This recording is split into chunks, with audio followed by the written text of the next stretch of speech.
I grew up on the east side of Tucson, and even as a little kid, I understood that there was a quality about Tucson that was so powerful.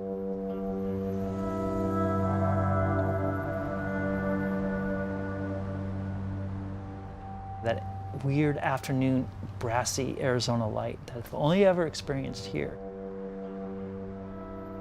For some reason, it's a signal of depression. My first memory of that is trying to explain it to my mother when I was 3.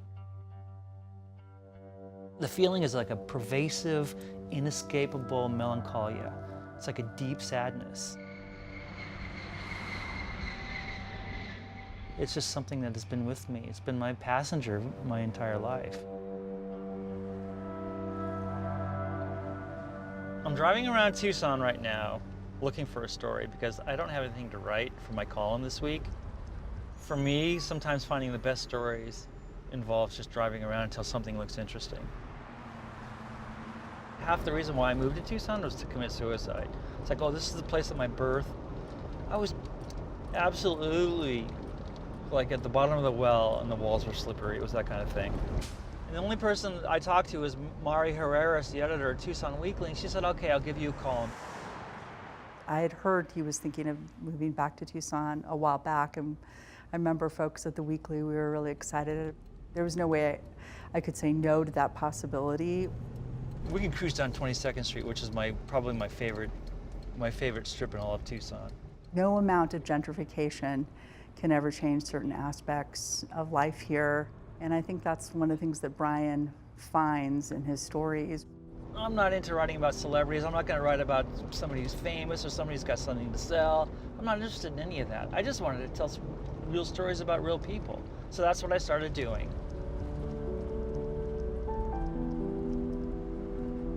I mean, I just love the people. I grew up working class Tucson. I discovered that at a really tender age that when you go really fast on a bicycle, it creates endorphins. By 12 and 13 years old, I was beating like 25-year-olds on bikes and races. And by the time I was 15, I was on the U.S. junior national team and living at the Olympic Training Center in Colorado Springs. But I think it had a lot to do with that depression because I was running, literally cycling away from it. But we lived there, right here. I was growing up. Quiet, cool, little sedate, suburban East Side Tucson neighborhood.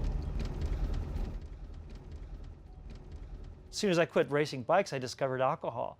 I discovered punk rock and discovered alcohol. I'm like, hey, that's my high school. I went for not even 2 years. My English teacher at Saguaro was like, man, you got to read Walt Whitman. I'm like, Whitman? Why would anybody try to get a 14-year-old to read Walt Whitman, man?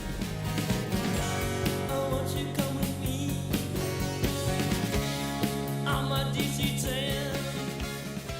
I became a rock and roll singer because I just felt like that's what I had to do. That's probably the only thing I did consciously. What we really thought we were going to be was famous.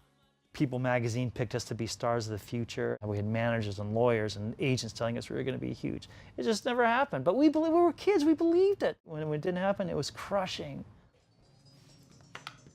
Somehow it went from music for a living to writing for a living. My launch into my literary career, I was writing porn movie reviews, and at that time I discovered crystal meth. Crystal meth and porn was like the thing that nearly killed me. I'm lucky to be here. And it also taught me how to like turn a phrase.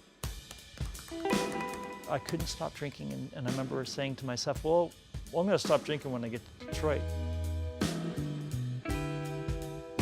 I went to Detroit in 2002. And that's what I did. I stopped drinking in Detroit, and it nearly killed me because my alcoholism was out of control at that point. And I nearly died when I detoxed, and it was horrible, and I haven't been drunk since. 13 years I worked at one newspaper, and they said, we can't afford to keep you on, really sorry. And they laid me off in, well, 2013 now, it's been 5 years. And that's when I wrote my book, because I didn't have a job anymore. I'm like, I gotta do something.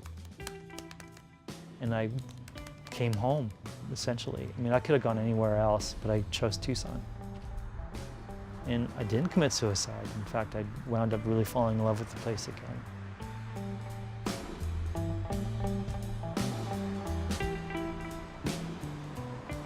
Spence Aids came out, and it was going to be a total flop, and I was terrified it was going to be a complete flop. Because because it's a small press. He didn't have much money. I met this woman, she's now my wife, funny enough. We hired her on as publicist for the project. And she went out and she found these young film directors in Los Angeles to do a trailer, essentially, for each story. He has such a great sense of place in his writing and such a distinct tone and atmosphere. Probably informed by that brassy light and melancholia, that I really wanted to see it on film. That generated so much interest in the book. It just basically took off. We sold thousands of those things, thousands and thousands of copies.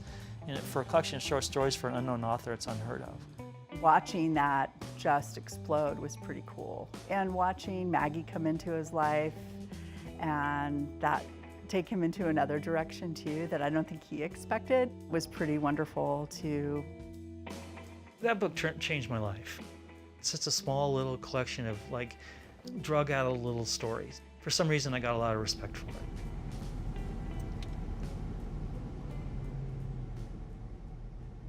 That guy's amazing. With the big gulp and the tattoos. Did you see him? I bet he has a million great stories.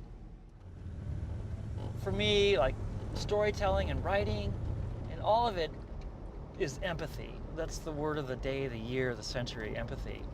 And writing can't happen without it. And for me, when I moved back to Tucson and started doing these columns, it was for a way to exercise true empathy, writing about these people. These stories, they started piling up, and it became sort of a story of America.